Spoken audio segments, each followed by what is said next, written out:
Tout ce qu'elles se disent, tout ce qu'elles se confient. Chacune son époque et son style. 9 dames réunies pour nous raconter leur Élysée.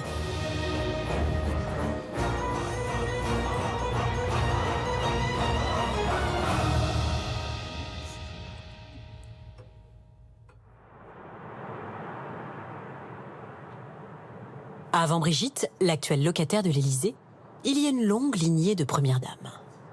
Remontons donc au début de la Ve République avec Yvonne.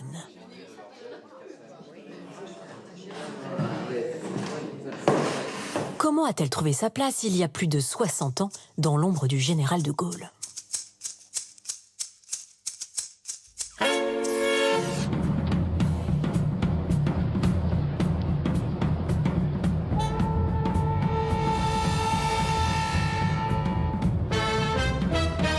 De cette première dame en noir et blanc, et surtout en noir, vous n'entendrez pas du tout la voix. Et oui, Yvonne n'a donné aucune interview, c'est la plus discrète. Et les réseaux sociaux n'existent pas encore. Les Français petits et grands lui trouvent un surnom, Tante Yvonne. Un mélange d'affection et de tradition.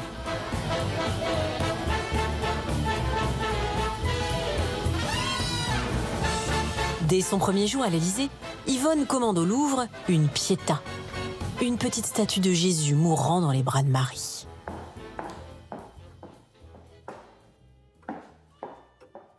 L'épouse du général de Gaulle se trouve aussi une mission quotidienne. Trier les invités à l'Élysée selon ses convictions.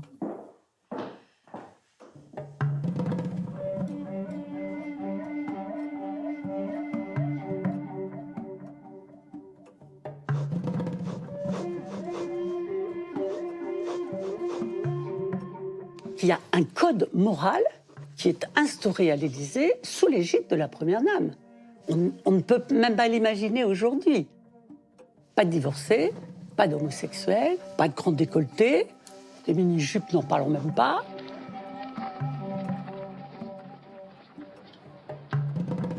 Il y avait un compagnon de la libération gaulliste de la première heure. Elle a appris qu'il était prêtre avant la guerre, qui s'était défroqué et qui s'était marié, ce qui n'était pas scandaleux à nos yeux aujourd'hui. Elle l'a fait virer.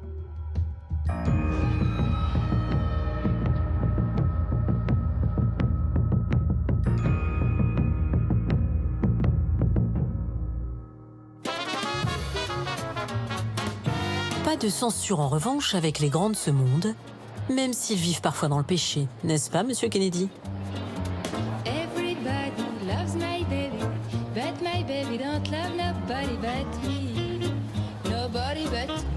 Yvonne a fermé les yeux bien des fois.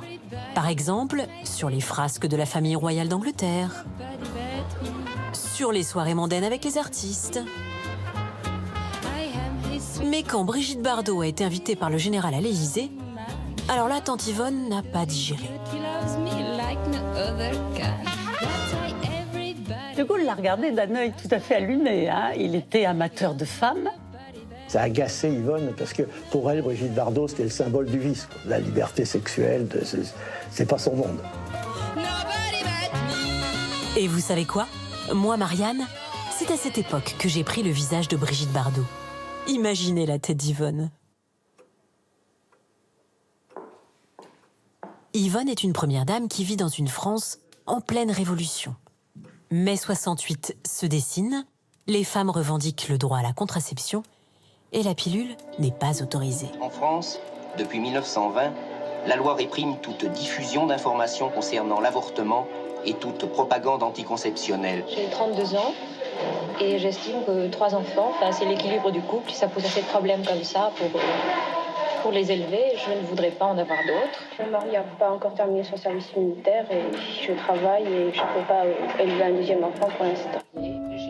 Elles sont nombreuses à avoir recours à l'avortement, mais dans la clandestinité. L'IVG n'est pas encore légalisée. Ça la touche, elle se renseigne, elle apprend qu'il y a entre 600 000 et 800 000 avortements par an en France, que des femmes en meurent, que beaucoup sont traumatisées à vie. Certaines écrivent leur histoire à Tante Yvonne, en espérant que la première dame parle à son mari, le président. Il faut améliorer la contraception, légaliser la pilule.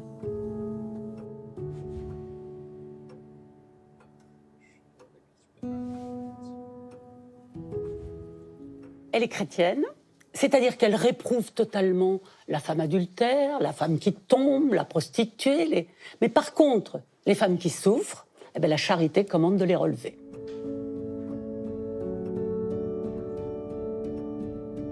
Elle essaye de persuader le général, parce qu'il est très conservateur en matière de mœurs, et il veut une France qui ait beaucoup d'enfants, politique nataliste, pour une France forte.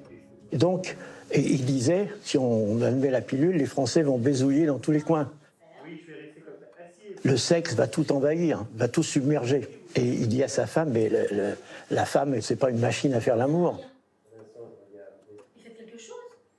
Donc, il est très contre. Mais vraiment, là, elle revient à la charge souvent, elle lui explique la détresse de ces femmes, et finalement, il cède. Mais il cède à contre-cœur.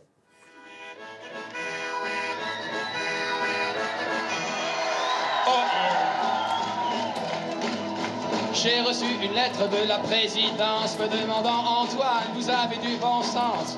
Comment faire pour enrichir le pays? Mettez la pilule en vente dans les monoprix.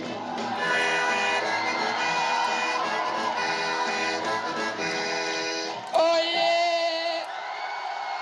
C'est souvent le rôle de ces femmes dans l'accompagnement qu'elles ont par rapport à leur mari, c'est souvent de les mettre en face de vérités qui, eux, les dépassent complètement. Retrouvons nos 9 dames.